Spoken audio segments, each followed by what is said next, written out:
24 કલાકમાં 27 જિલ્લાના 160 તાલુકામાં વરસાદ વરસ્યો છે। 24 કલાકમાં રાજ્યમાં સરેરાશ 1 ઇંચ જેટલો વરસાદ વરસ્યો છે।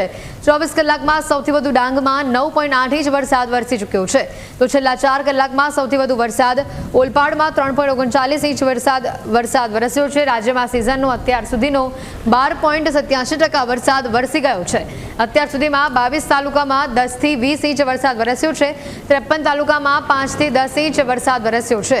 122 તાલુકામાં 2 થી લઈને 5 ઇંચ જેટલો વરસાદ વરસ્યો છે, તો 54 તાલુકામાં 2 ઇંચથી વધુ વરસાદ વરસ્યો છે।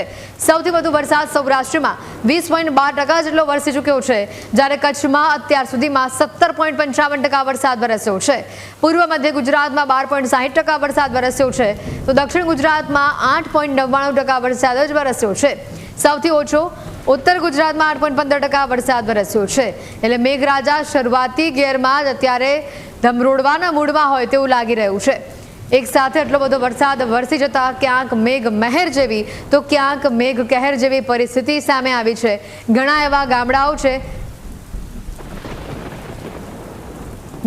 ગામડાઓ છે કે જે સંપર્ક વિહોણા થયા હતા અને જે પરિસ્થિતિ સામે આવી હતી, જે કેટલાય ગામોના કોઝવે તૂટ્યા હતા, નદીઓ છલકાઈ હતી, નદીઓ બે કાંઠે વહી રહી હતી, ચેકડેમો છલકાયા હતા અને જે પરિસ્થિતિ સામે આવી હતી, જે માહોલ જોવા મળ્યો હતો વરસાદના કારણે, છેલ્લા 24 કલાકથી મેઘરાજાની મહેર અવિરત રાજ્યના વિવિધ ભાગોમાં જોવા મળી રહી છે।